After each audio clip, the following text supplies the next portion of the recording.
Hello, everybody. Today we will be going over in this lecture the role chivalry played in shaping the Middle Ages, and particularly the role it played in the medieval nobility and aristocratic society. Before going into the impacts it played, it's important to go over the origins of it, as that did play an impact in it overall. Um, Chivalry came from the French word chevalerie, which roughly translates to horsiness, and this meant a mounted warrior. These mounted warriors were expected to pay for their own horses, they were expected to pay for their own training and armor as well, and weapons. And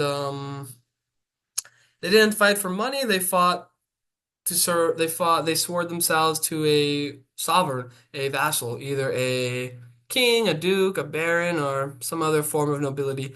And instead of being paid in gold, they got rewarded and paid in land. And these new landowners entered the entered the hierarchy of nobility. And with that, they brought a form and in their new rules of nobility, obviously due to their warrior background and history, they tend to have a tendency for violence. And as a result, the churches and the nobility at this time wished to form a new standard for their nobility, for the nobility and their aristocracy. It based in this new chivalric code acted as an ethos for the aristocracy. It focused on virtues such as prowess, courage, loyalty, and generosity. And the code of chivalry and the virtues and ethics and codes from them could basically be put into three different categories of ways that try to alter the nobility. Ways such as in faith, in conduct, and in combat. Um, and there was no universal code of chivalry. Um, Although it was a universal way of acting, and a way of life. There was no universal written code. Um, However, there was codes. The two main ones I like to present would be the Duke of Burgundy, Philip the Good, who created the Order of the Golden Fleece in 1430, and the Song of Roland, a medieval epic written in either the late 11th or early 12th century. And although, and these codes basically, the virtues shown from expressed by from the Duke of Burgundy, Philip, argued things such as charity, prudence, temperance, valor, hope, truth, and all these other things as virtues to practice. That would be considered chivalric. Then there would be things from the Song of Roland to fear God and maintain his church, to save the liege lord in valor and faith, protect the weak and defenseless, and so on and so on. And at all times speak truth. And for the sake of time, I won't go over all of them, but this is the general idea. And the reason I chose these two is because although there was no universal written code, meaning that chivalry, the codes of chivalry in the kingdoms of Spain or the Holy Roman Empire or in England or the Papal States, there would all be different written codes. So there was no universal written code. However, I prefer to use the ones by the Duke of Burgundy and written in the Song of Roland as the two main ones for this, due to you would find no arguments against any of these really, and no matter where you were in Europe that practice chivalry. So that's why I prefer to use these two. And going into the three pillars, the first one would be warfare.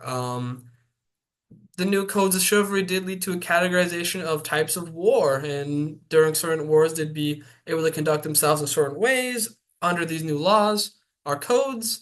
There's several main ones, but the two most important ones would be guerrilla mortale, which meant hold a war no quarter, and bellem hostile, standard war. It focused on things like these are the type of wars that you would see generally, when you think of knights, you'd think of mercy, honor, the battlefield. You'd think of ransoms. That's what we're going over in the next slide. But right now, we'll go into the guerre mortel, which meant no quarter given, and that meant obviously everyone would die. They're not going to obey the normal standards of chivalry. And this was usually expressed by, instead of using the king's banner in battle, you would use a red banner.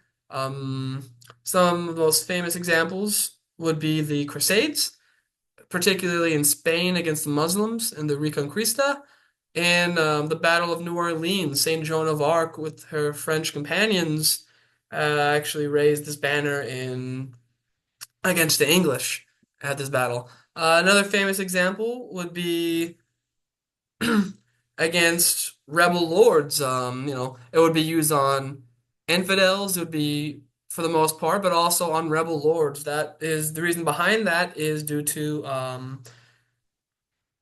it's expected under chivalry that when you make your vows, they're to God and to your sovereign, and when you break those codes, you're breaking the codes of chivalry. Therefore, those laws no longer apply to you. The famous example would be the Battle of Eversham, when the two battles being the royalist forces of Prince Edward versus the rebel forces during the Second Baron War, with Simon de Montfort leading it. Prince Edward, due to these being rebels, decided to raised the red banner. He equipped all his men, or most of his men, in red, and as a result, they killed Simon de Montfort. They killed Henry de Montfort, his son. They killed several other de Montforts as well, along with rebel leaders.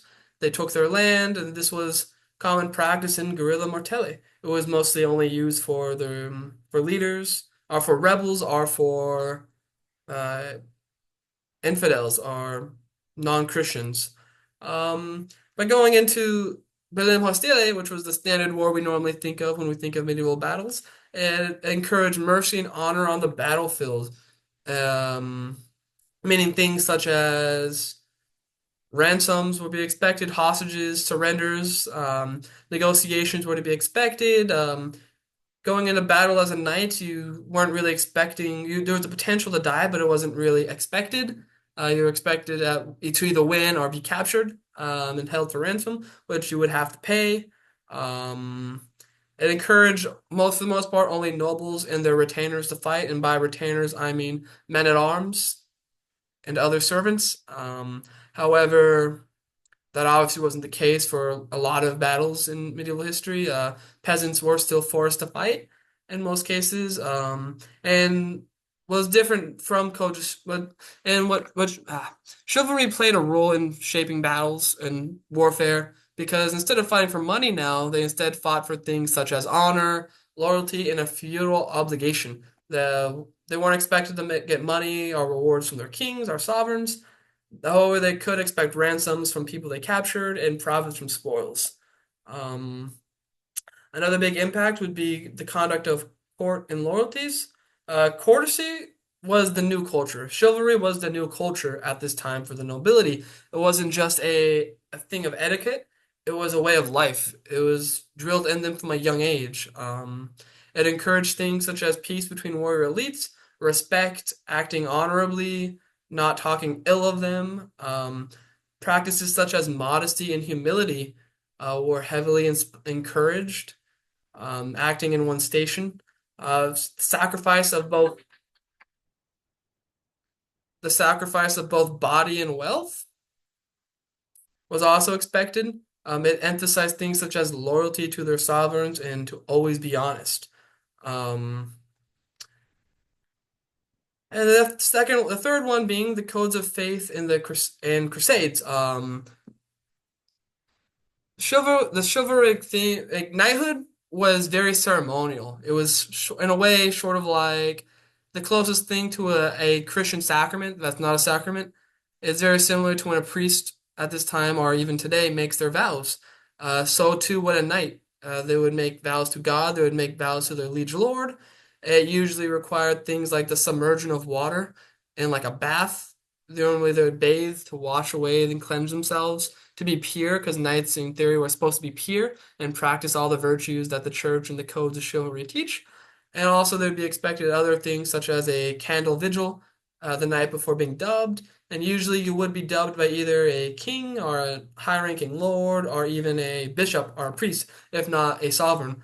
And in these vows, just like how they were bound to loyalty to their lords, they were bound by God to defend the church and to serve the church as well, both in wealth and in body. This also led to the creation of military orders, such as the Knights Templar, the Knights Hospitaller, and the Knights Hospitaller. But the main one being the Crusades. The Crusades was probably the biggest role chivalry played in the Middle Ages. outside of the cultural shift.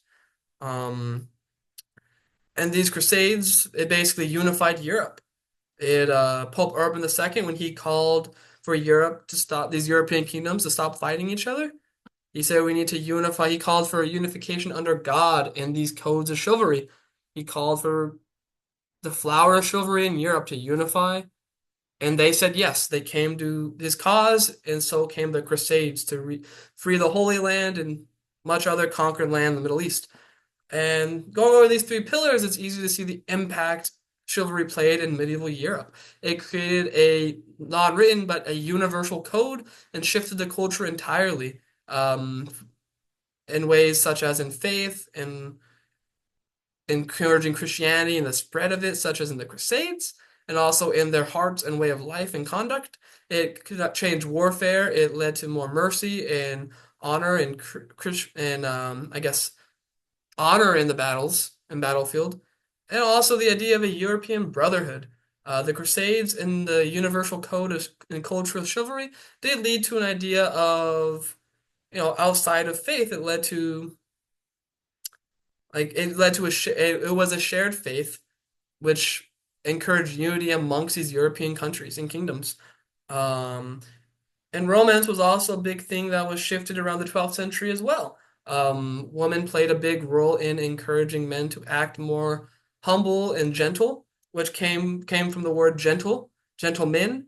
Although gentleman was a although gentleman was a rank of its own, not all gentlemen were knights. However, all knights were expected to be gentlemen. We even see chivalry playing an impact in the world today, such as it was kind of in a way it could be viewed as a pretext of international law. As chivalry was a code of universal conduct amongst Europe, so too was international law such as the League of Nations or the codes of war such as the Geneva Conventions or even the European Union today. Virtues are still practiced, to chivalry, you might hear in romance, chivalry is not dead. It's chivalrous to pay for first dates. It's chivalrous to pay for all dates as a man. It's chivalrous to, open the doors for ladies or others, and so on, so on. And these practices are mostly seen alive today too, still in the military. You know, when feudalism became more and more obsolete, there was still knighthood. There was still this code and this code of chivalry and the aristocracy. So a lot of these would-be knights from decades ago or centuries ago, instead of being knights back then, they acted as a new form of knighthood as military officers. And we still see this code of ethos in most modern militaries today, as well as in how leaders conduct themselves. We expect our presidents, our senators, our governors, and so on to act in a professional, a courteous way, which could be stemmed from chivalry. And with that being said, thank you for listening and have a good rest of your day. I'm trying to end the recording. Oh, here we go. No, that's not it. There we go.